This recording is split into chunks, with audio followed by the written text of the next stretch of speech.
With all of Central America behind us, we rolled off the ferry onto a new continent. The four of us and our van had made it to South America. Finally.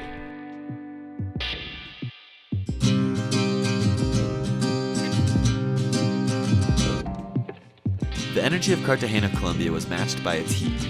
Fresh off the losing end of a mugging in Panama, we had a few days to get to know the city as we waited for a new laptop screen to make its way down from the States.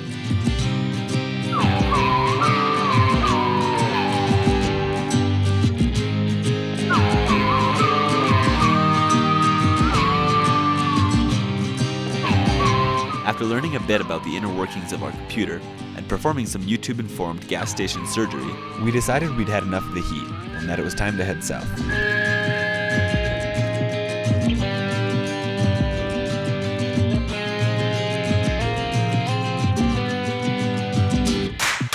We veered off the Panamericana Highway, the vein we'd followed through all of Latin America, to head into the southern Colombian mountains for San Jose de Alban to visit a family I'd lived with a few years ago.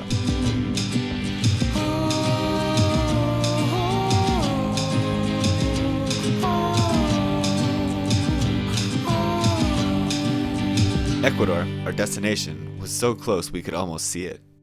But how could we resist the hospitality of Ivan and his family, whose welcoming attitude surpassed anything we'd encountered? The plan to stay one night turned into 2, 3, 4, and then close to a week. Ecuador was in the back of our minds for 5 months, so we knew we could handle a few more days. After all, it wasn't going anywhere.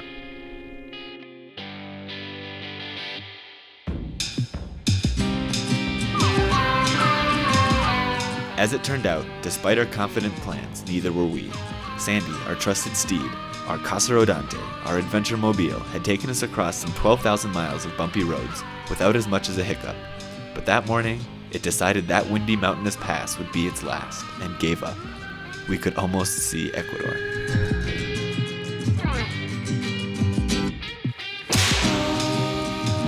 Waiting there on the narrow shoulder was one of the most terrifying moments of our journey. Not only because we fully expected a speeding car to come around the bend and slam into us, but because it was the first time we felt defeated. Unfortunately, this would become a feeling we'd get used to. After tinkering at a small shop in the border town of Ipiales over the next few days, we again tried our luck with the border, and again found ourselves stuck on the side of the road.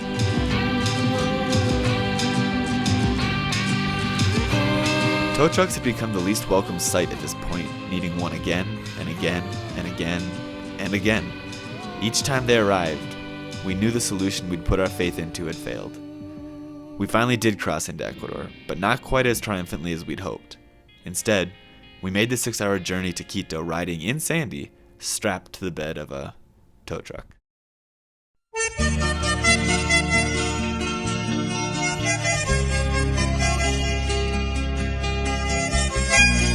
Being outside of your comfort zone may be where all the magic happens, where we grow and learn, but it's also home to plenty of what the moments, and a healthy share of asking ourselves, well, what now? Knowing full well that nobody's got the answer we're looking for.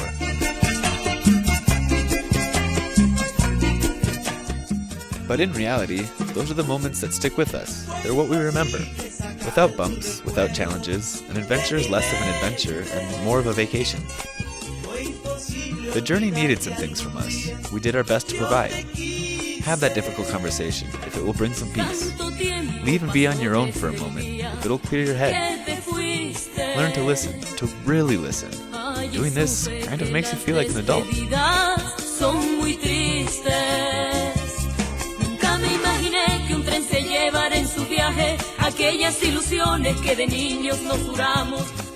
In Quito, we took apart our engine, only to find out it was toast. So we left the van in our friend Diego's shop and headed south for Cuenca to find a place to live and figure out how to import a new engine. Joel and Parker, who had always planned on returning to the US from Ecuador, had a month left before they flew back to what was waiting for them at home.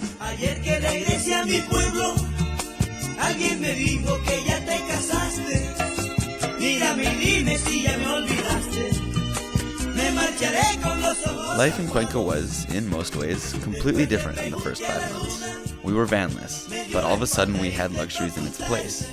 privacy, space to move around, and above all, hot showers. After 6 months of figuring out this journey together, the time had come for the boys to leave. Joel back to the States, and Parker to catch some waves on the coast before following in Joel's tracks. Volar conmigo, aunque mis sueños se irán contigo. Tú ya no puedes volar conmigo, aunque mis sueños se irán contigo. My tracks brought me home to where it all started, Montana. But it probably wouldn't be completely accurate to say that I was back to square one. When you have an experience as influential as the one I had in the van, you can't ever really come back. Even when I ended up in the same place, my soul was different, my perspective forever changed, and everything that was familiar seemed brand new again. I guess I'm at the school of thought that the journey never really ends. Life always has some kind of adventure in store for you if you're open to it. This chapter though, those 6 months, those thousands of miles, those people, the extent that all those things have changed me will continue to be realized for the rest of my life. Es tan triste tener que decirte que me olvides. Otro amor ha llegado a mi vida y no te quiero. The group has changed abruptly from 4 to 2, and the feeling that that's evoked is still sort of difficult to describe. The Vanajeros project will change in Joel and Parker's absence. I'm continuing on because it feels like the natural thing to do. I want to see the end of the line in Argentina and, of course, everything in between. I don't know exactly how things will unfold from here on out, but it's important to me to follow the longing and to keep going.